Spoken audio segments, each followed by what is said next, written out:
ahead and talk about this the Knicks game, which again, very important win coming in from the Knicks. They just defended home court, and now they are expected to travel to Philly and play the next game on Thursday. So they're playing just before the Lakers play on TNT. So they're in line with that, they're in line with that same schedule with the Lakers and with the Cavs and with the Magic. So again, DiVincenzo, he ended up winning the game on a game-winning three, and it allowed the Knicks to take the lead. And then OG Anunoby got fouled, and once he got fouled, he got sent to the line, and he was able to drain the 2 free throws, making the final score 104-101. Again, this was a really big win from the Knicks. Desperately needed it, and I'm a little bit concerned for how the Knicks have been playing in these recent games. So Jalen Brunson has not been playing as well as I'm used to him playing. Josh Hart has played 48 minutes in this game. He ended the game with 21 points and 15 rebounds. That's a lot of rebounds for a guard. Jalen Brunson, he ended the game with 24 points, and he shot 8 for 29 from the field. So that's a lot of shot attempts and not enough points coming in from Brunson. DiVincenzo ended the game with 19 points, 5 of 10 from the field, and he played 37 minutes, so not bad at all. OG Anunoby ended the game with 10 points, and Isaiah Hartenstein ended the game with 14 points and 8 rebounds. So Miles McBride ended the game with 9 points as well, and the bench only scored 16 points. However, the rest of the starters, they were able to score 88 points, totaling to 103 points, and obviously the game-winning three that DiVincenzo made. So luckily for him, they were able to prevail in a game where both Maxey and Joel Embiid played very well, and Tyrese Maxey ended the game with 35 points, 10 assists, and 9 rebounds.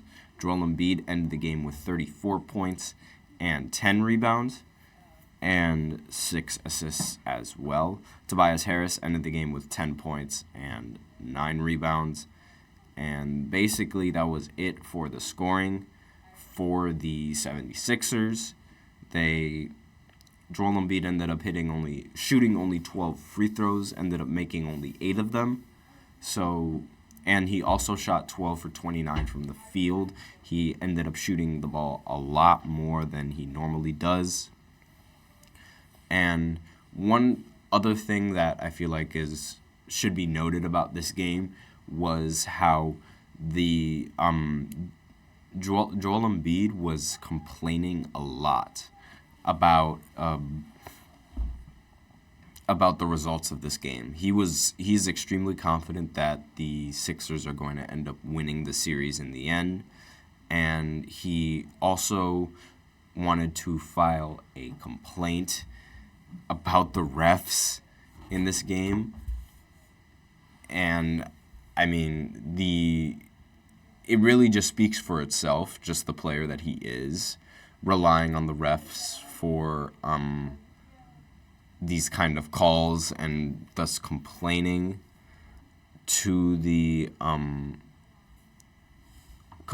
about the officiating and things of that nature. He was like, it's unacceptable and things like that. He was really not happy with the foul calls that he was getting, and the Sixers are set to lodge a complaint over foul and a timeout calls in Game 2 loss, because essentially, so when the Sixers head coach wanted to call a timeout, the refs just did not award him the timeout, and it was a really interesting sight because you could see him jumping up and down like trying to call a timeout, and the ref just wasn't giving it to him, and so because of that, it ended up costing them the game, and it makes sense how some of these players would be relatively upset,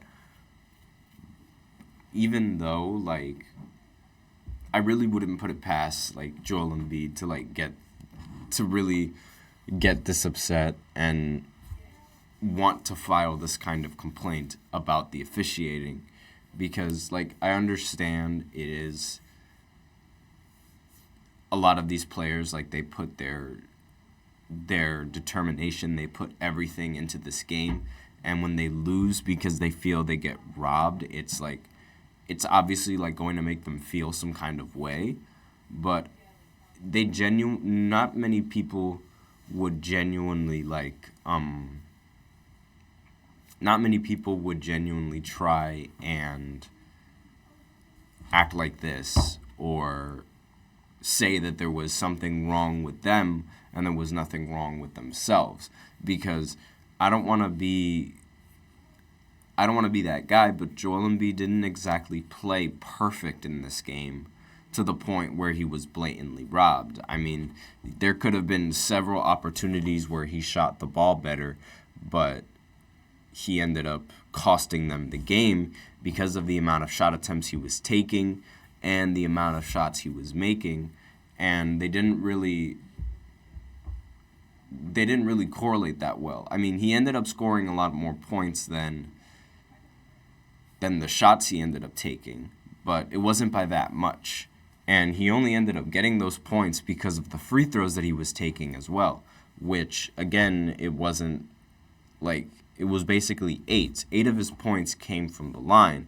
And if he had 34 points, so 34 minus 8, that would be, I cannot do math right now for some reason.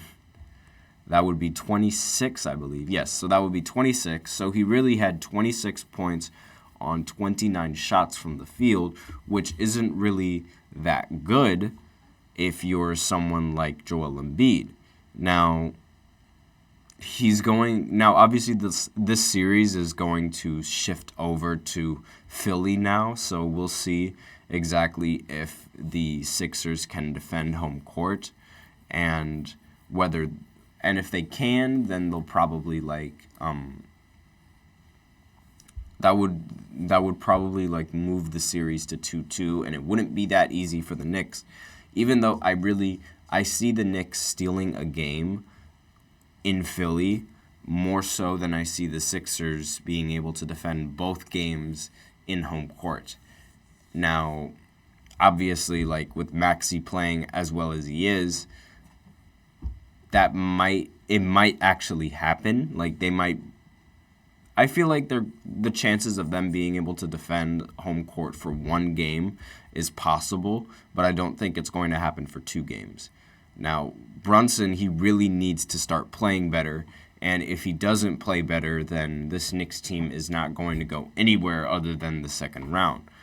And shooting 8 for 29 is just unacceptable for Jalen Brunson. He needs to shoot a lot better from the field, and they're lucky, and he's lucky that they're able to win in these matchups because it's been really close.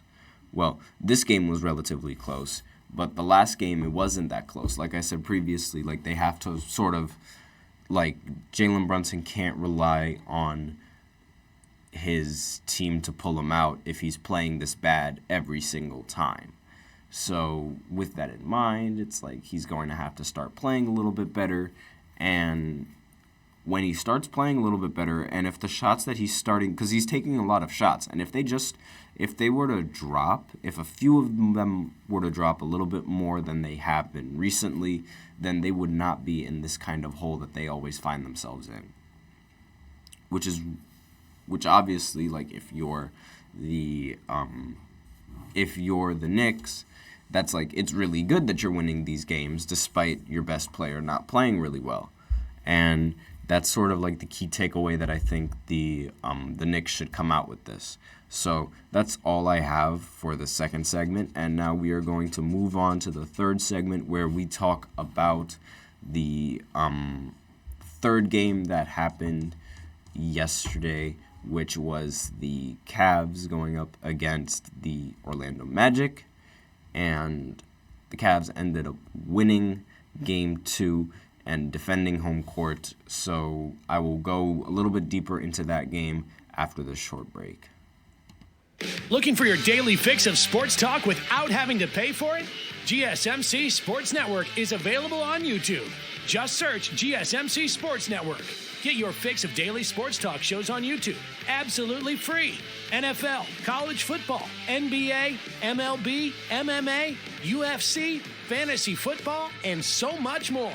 GSMC Sports Network has shows running all day long, with new sports shows starting every 2 hours. Just like on your favorite cable sports channel, except GSMC Sports Network is absolutely free. Just search GSMC Sports Network on YouTube to catch one of your new favorite shows, like the GSMC College Football Podcast, Chip Shot Football Podcast, Hoops and Heels Women's Sports Podcast, GSMC Basketball Podcast, and so many more. Check it out for yourself.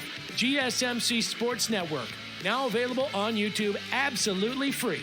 Search GSMC Sports Network on YouTube right now.